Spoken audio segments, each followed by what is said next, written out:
السيد مايكل طبعا إيمانالو. مايكل إيمانالو هذا المدير الرياضي لرابطة دوري المحترفين السعودي. أول حاجة هذا اللقاء ظهر في بودكاست.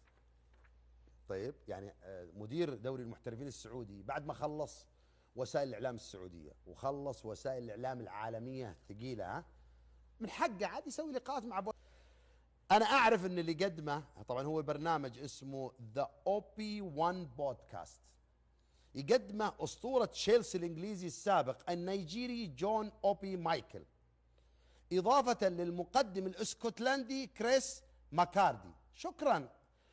رجل في تصريحه، خلنا أوريكم يعني إيش قال. تكلم في جزئيتين أو ثلاثة.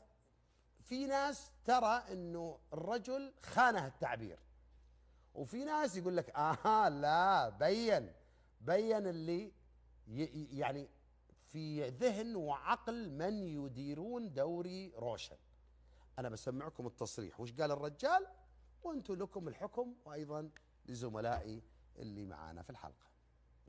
Now, I think sometimes when a club reaches that level where they look, for lack of, just the cliche, unbeatable, untouchable. Yeah.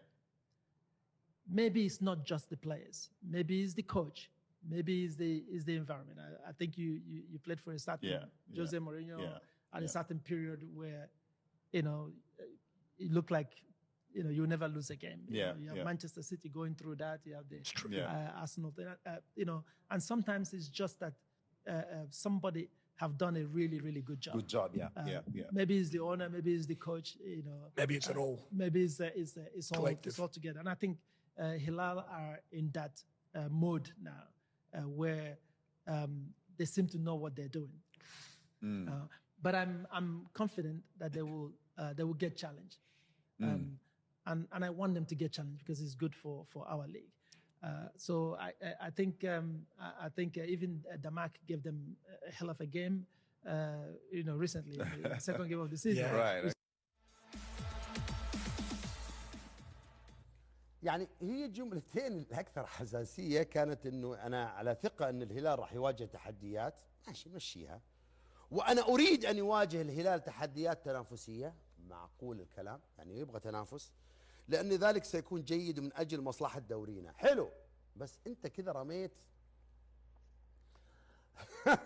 أنت الحين رميت على الجمهور الهلال، قلت لهم الآن أي تحديات راح تصير في الفترة الجاية، يعني قرار، ما أجلت مباراة، حاجة تكون فيها عدالة للهلال كذا. لا، هاي تتفق مع أنتم كل ما الهلال ضعفتوه كل ما صارت تنافسية الدوري أقوى. طب قوي الثانيين، مش كذا أسهل؟ ترى أسهل ان الثانيين يقوون، يعني مش يعني هذا اللي فهم. طبعا في توضيح جانا على الموضوع هذا. الحديث الذي قاله المدير الرياضي لرابطة دوري المحترفين السعودي، أعتقد أن الأندية، يعني يقول لك إن جاء في إطار التنافسية بالدوري، هو عشان يوضحون بس تصريحاته، إنه الحديث جاء في إطار التنافسية بالدوري، وأعتقد بقوله أعتقد أن الأندية ستنافس الهلال كون هذا الأمر من مصلحة الدوري. أوكي ماشي، بس هذا يوضح لك، يعني أعتقد أن لما تكون أنت مدير مسابقة، ما هو من الذكاء أنك تطلع تعبر بهذا الرأي بهذه المباشرة، تقول والله احنا نتمنى أن الأندية تتطور أكثر وفي يكون تنافسية، مو تقول الهلال أبغى يمر بمصاعب وأنه مش هيقدر يكون الفريق الذي لا يهزم، يعني ما